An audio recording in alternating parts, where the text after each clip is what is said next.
Yeah, Le Mans 2010, obviously we go there with Audi Sport and the new R15 Plus, intent on trying to bring the trophy back to Ingolstadt.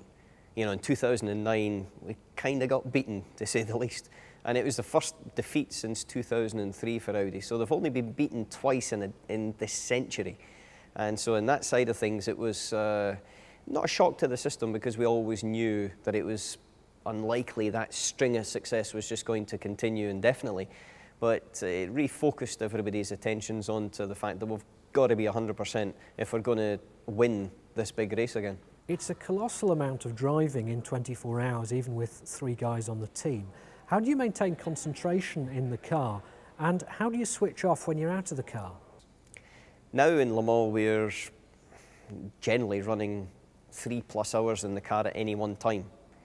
And so that's like 2 Grand Prix distances back to back. And then you get out, you've got physio, you've got dietitian, you get changed, you've maybe got some PR, some marketing stuff to do, never mind debriefing with your engineers, and then you have a rest. And then 1 hour before you get back in the car, you've got to be prepared in case the other driver has a problem or strategy changes. And so you've got very limited time to really relax. And that's something that I have to say I didn't do very well when I first started at Le Mans. I didn't conserve enough energy, and I've learned over the course of the years to try and get away and switch off, but it's not a natural thing to do in the middle of one of the world's biggest races. Obviously there are a huge number of British fans at Le Mans. How conscious of the support are you? Well, you're very aware of the British fans before you even get to Le Mans, because there's British flags everywhere. There's a marshals group just as you're cresting the hump before going into the Mulsanne corner on the right-hand side there. And there's also, again, some more when you come out of Arnage going down towards Porsche. So there's, you know, you definitely have got that big British influence. The number of, you know, cars there with the British registration plates is very obvious. When you're driving, you see the flags, because you can't tell by looking at the individuals, but you see the flags flying. And in '98, I was leading, and we were having a titanic battle with Toyota. And I knew when I was leading and when with the pit stops I was in second, because there was a guy standing on what I presume was an electricity box, and he was jumping up and down every time I came through in the lead. And when I'd had the pit stop and came back out in second, he was a bit more calm. And so he was a kind of little bit of a pit board reference for me. And, you know, that guy doesn't realise the sort of extra energy that he sort of put into it because of his madness, enthusiasm, whatever you want to call it. But, you know, it is very much a sort of second home for the British motorsport crowd. When you first came to Le Mans, you were pretty fresh-faced and young race driver. Now you're one of the veterans.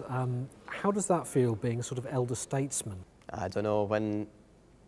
I suppose within our team, then Tom Dindo and I are the older group, and to some extent I'm sure some of the younger drivers look at us as that, but in reality when we're out there the stopwatch is the only thing that counts, and that says, you know, the truth of the situation, which is the lap time. The lap time's there, age doesn't really matter, and I think we've got a very good complement of age and experience as well. And that's something that we've used very well to, I would say, bring some extra successes to Audi in the past. Do you still get excited as you drive down to Le Mans to start the race week? I think now I still do get excited by the place, but I probably have got more experience of what Le Mans can throw at you. So I wouldn't say I'm overawed by it, but I'm certainly cautious about Le Mans because, you know, it's a racing year and a day in terms of the number of miles that we'll compete, in terms of every other aspect of it for pit stops for the mechanics and what the car will actually go through. It's like a complete Formula One year. And so in that side of things, I've been through Le Mans often enough to know that to win the race, you've first got to beat Le Mans before you beat any of the opposition.